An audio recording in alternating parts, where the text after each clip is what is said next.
Welcome to all student my channel online education 3-4 के मेरे channel online शिक्षा 3-4 के में सभी छात्रों को स्वागत है। और मैं आपको 4 क्लास के इंग्लिश के बुक आपको पढ़ाने जा रहा हूँ। एनसीईआरटी की यानी सरकारी बुक है और ये चैप्टर नंबर 14 है और चैप्टर का नाम है ही लिव्स द नेस्ट, यानी वह घोंसला छोड़ देता है। और मैं आपको बता दूं कि ये चारकोट साइज में हल्का सा पीले रंग में जो आपको दिख रहा है, इसको बुक के अंदर बॉक्स बोलेंगे। और बॉक्स में लेफ्ट साइड टॉप कॉर्नर में ये दिया हुआ है। अवे के ठीक सामने राइट साइड में वार्मर है। वार्मर का मतलब होता है गर्म, फ्रेश यानी ताज़ा। और मैं आपको बता दूं कि ये 4 गो क्वेश्चन के रूप में आपको दे दिया है पहले ही, यानी समझ लीजिए कि यह क्वेश्चन ही है। चलिए आगे बताते हैं आपको क्या कहता है। यानी क्वेश्चन नंबर 1 कहिए, which is your favourite bird and Y?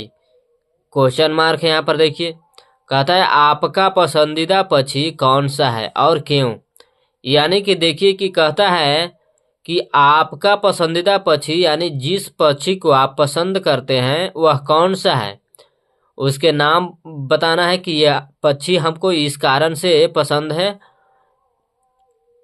इसके बारे में आपको कुछ शब्द लिखने हैं कि हमें इस कारण से पसंद है। आप जिस कारण से, उस पक्षी में जिस गुण से आपको पसंद है उसके बारे में आपको लिखना है। राइट। क्वेश्चन नंबर 2 कहिए, which bird wakes you up very early in the morning? Question mark है। और यहाँ पर कहता है व्हाट डू यू लाइक, और यहाँ पर देखिए कि कट करके दिया हुआ है कि dislike about it. Question mark है यहाँ पर भी देखिए। कहता है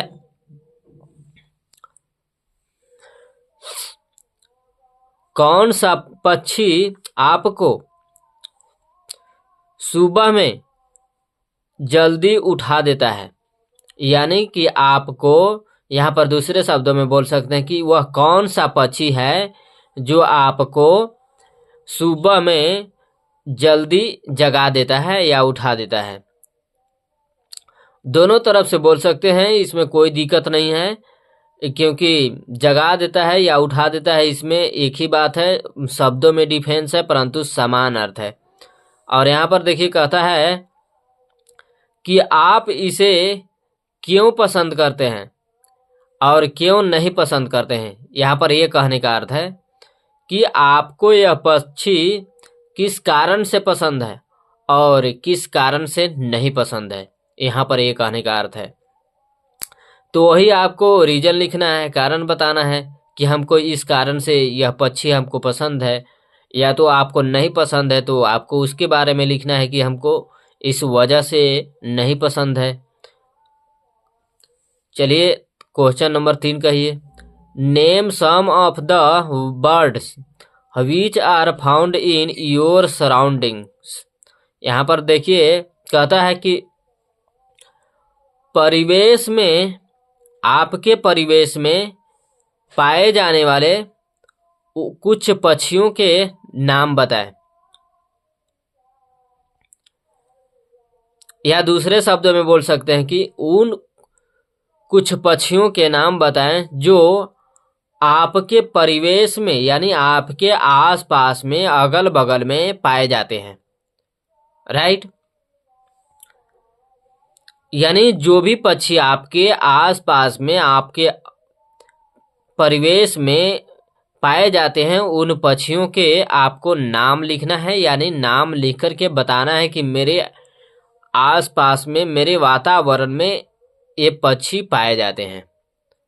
आपको ये कारण देना है, लिखना है कुछ। और यहाँ पर देखिए कि क्वेश्चन नंबर 4 कहिए, why should one note kill a bird for a sport? Question mark यहाँ पर देखिए। कहता है खेल के लिए किसी पक्षी को क्यों नहीं मारना चाहिए। यानी खेल के लिए जो है वह कहता है कि किसी पक्षी को क्यों नहीं मारना चाहिए, और इसके बारे में आपको कारण बताना है कि हमें इस वजह से नहीं मारना चाहिए। आप जिस वजह से नहीं मारना चाहते हैं उसके बारे में आपको कुछ शब्द लिखना है। मैंने आपको कई शब्दों में तोड़ करके इसलिए बता रहा हूं ताकि आपको बिल्कुल अच्छी तरह से समझ में आए, इसमें कोई त्रुटि न रहे। राइट, चलिए अब, और यहाँ पर देखिए कि आपको चित्र में साफ साफ दिखाया गया है कि यहाँ मुर्गा है और इसके बारे में पढ़ना है। तो चलिए पढ़ते हैं और पढ़ करके अर्थ निकाल करके आपको बताते हैं कि क्या कहता है। कहता है ही लिव्स द नेस्ट, यानी वह घोंसला छोड़ देता है। एंड फ्लैप्स हीज विंग्स, और अपने पंख फड़फड़ाता है। एंड स्टॉप्स एंड स्ट्रट्स, और रुक जाता है और अकड़ता है। एंड बीट बाय बीट, और थोड़ा थोड़ा करके। कहता है एंड बीट बाय बीट, यानी थोड़ा थोड़ा करके। ही मेक्स हीज वे, वह अपने तरीका निकालता है, यानी वह अपने तरीका बनाता है। ये कहने का अर्थ है।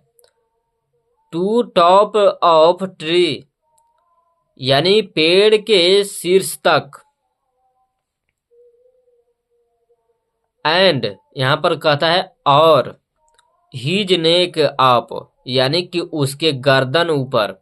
यानी यहाँ पर देखिए मुर्गा को के बारे में बताया है। देखिए कि कहता है कि इसके गर्दन ऊपर, यानी ये मुर्गा जो है इसके कहता है गर्दन ऊपर है।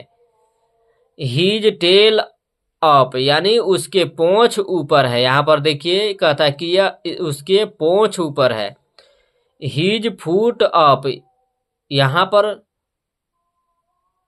हीज फुट डाउन होना चाहिए, परंतु यहाँ पर हीज फुट अप लिखा है। अब राइटर ही इसको बता सकता है कि यहाँ पर क्यों लिखा है। हो सकता है इसमें काजनी गलती किया होगा, यानी त्रुटि भी हो सकता है। कभी कभी होता है ऐसा। आपको यहाँ पर मेरे हिसाब से तो डाउन लिखना चाहिए, परंतु यहाँ पर अप लिखा है कि यानी हीज फुट अप, यानी उसके पैर ऊपर। तो पैर ऊपर होना चाहिए, नहीं, यहाँ पर पैर नीचे है। तो यहाँ पर लिखना चाहिए कि हीज फुट डाउन, तो यहाँ पर अप लिखा है। अब राइटर ही बता सकता है कि यहाँ पर लेखक क्यों लिखा है। अब इसका कारण वही बता सकता है। या तो मिस्टेक किया होगा, यानी गलती हो सकता है, गलती उनसे लेखक से हो गया होगा। खैर यहाँ पर मैंने आपको दोनों शब्दों में बता दिया है कि यहाँ पर डाउन होना चाहिए।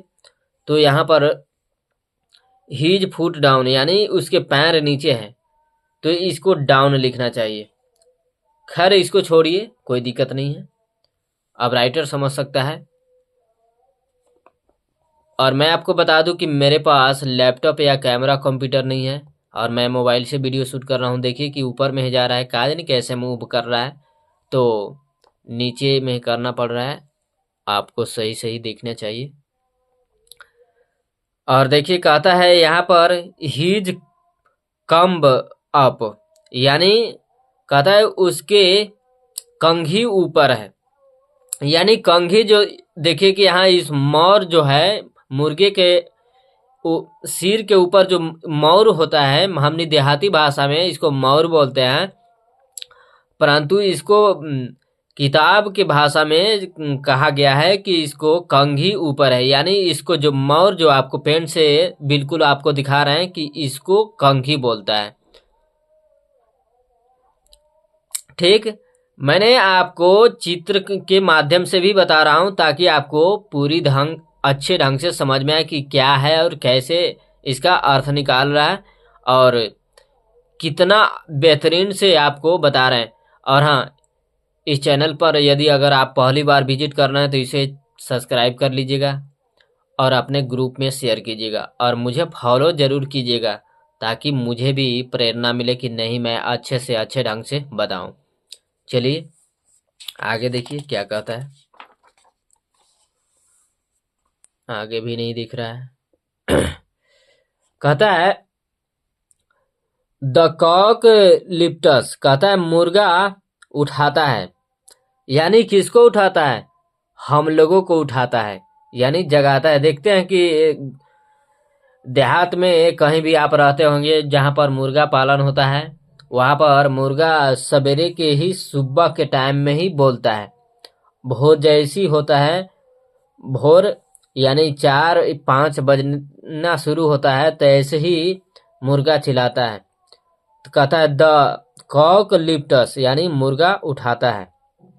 हीज वॉइस अप, यानी उसकी आवाज ऊंची है। यहां पर कहता है हीज वॉइस अप, यानी उसकी आवाज ऊंची, यानी जोर से चिल्लाता है मुर्गा, जिसके वजह से हम लोगों को नींद जो है टूट जाता है। इसीलिए यहां पर कहता है हीज वॉइस अप, यानी उसकी आवाज ऊंची। और यहां पर देखिए एंड है, यानी और। क्रॉज, यानी क्रॉज का मतलब होता है कौवे। प्लीज यह वीडियो अगर आपको अच्छा लगे तो लाइक कीजिएगा, कमेंट कीजिएगा और अपने ग्रुप में शेयर कीजिएगा। और हाँ, इस चैनल पर पहली बार विजिट कर रहे हैं तो इस चैनल को सब्सक्राइब कर लीजिएगा और मुझे फॉलो कीजिएगा, ताकि मैं जो भी वीडियो अपलोड करूं वो सबसे पहले आपके तक पहुंच सके। थैंक्स फॉर वॉचिंग, देखने के लिए धन्यवाद।